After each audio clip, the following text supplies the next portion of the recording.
I discovered yoga around 9 years ago, and I was actually living and working in Mallorca in Spain, and I was just going through a difficult relationship breakup. And a friend of mine took me to a yoga class, actually for the first time since I was a teenager. And so after going to this class with this beautiful ethereal teacher, I discovered I found myself feeling wonderful, feeling so much more whole and at peace in the middle of a difficult process that I was going through. And I decided to go back the next day, and the next day after that. And that was really it. I found myself just spellbound by the magic that seemed to happen in the class and how I was transformed every single time. That's when I really realized that it was something that was so much more than just a physical practice that was being offered, and I found myself wanting to know and to learn more and more and more. I found myself here in this tiny town of San Marcos de Laguna, and I found myself falling in love with the lake, the volcanoes and the mountains, and especially the local indigenous community that call this place home. And I was working at a small arts education project that was run as an NGO for local indigenous kids, and I was teaching dance and gymnastics and really enjoying every day working for a community that was doing things so differently, where everything was not about a financial goal but was about a heart goal or heart-centered goal, and about bringing integration socially through creative expression. And I was so inspired to be here and by the directors of the project that I found myself wanting to stay, and it's now going on 9 years. For 5 years we built the yoga forest into a retreat space, and since then it's become a thriving small community of like-minded people who are looking for connection and authenticity and a process and a place for self-discovery, growth, learning and transformation.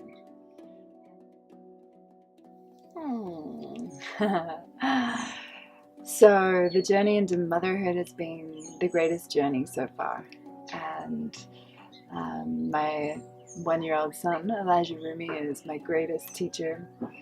He's such a beautiful little guru, and the journey has been really an opportunity for me to finally step into a slower pace, to start to understand more what it means to be instead of do and achieve.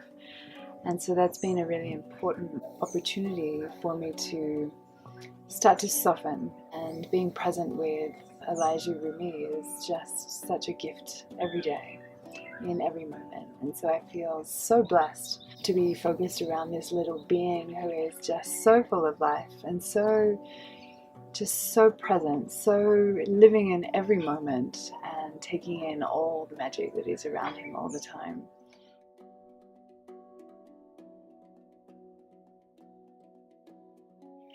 I remember in one of the first yoga classes I went to back in Mallorca, was taught by this beautiful man called Daniel, and he played a guitar during Shavasana, and it was the first time I'd ever experienced music in that way, and I was absolutely captivated. And I remember saying to myself then, I'm going to learn the guitar one day.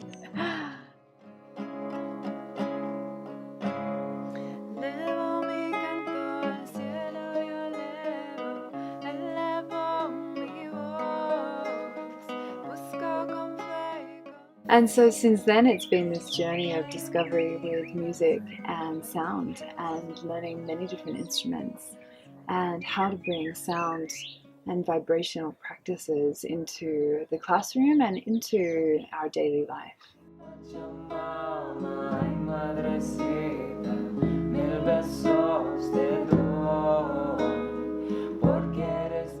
My partner Jayā, we have a beautiful sound practice together where we share, and we really use sound and music and singing together as our medicine.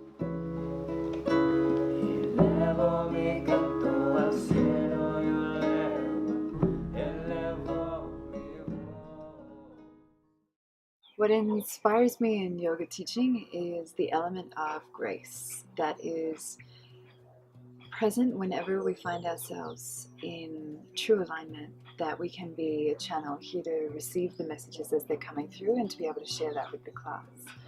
And I find that that really means opening up to grace and opening up to connect to spirit and to the aspect of universal consciousness that is so much bigger than ourselves.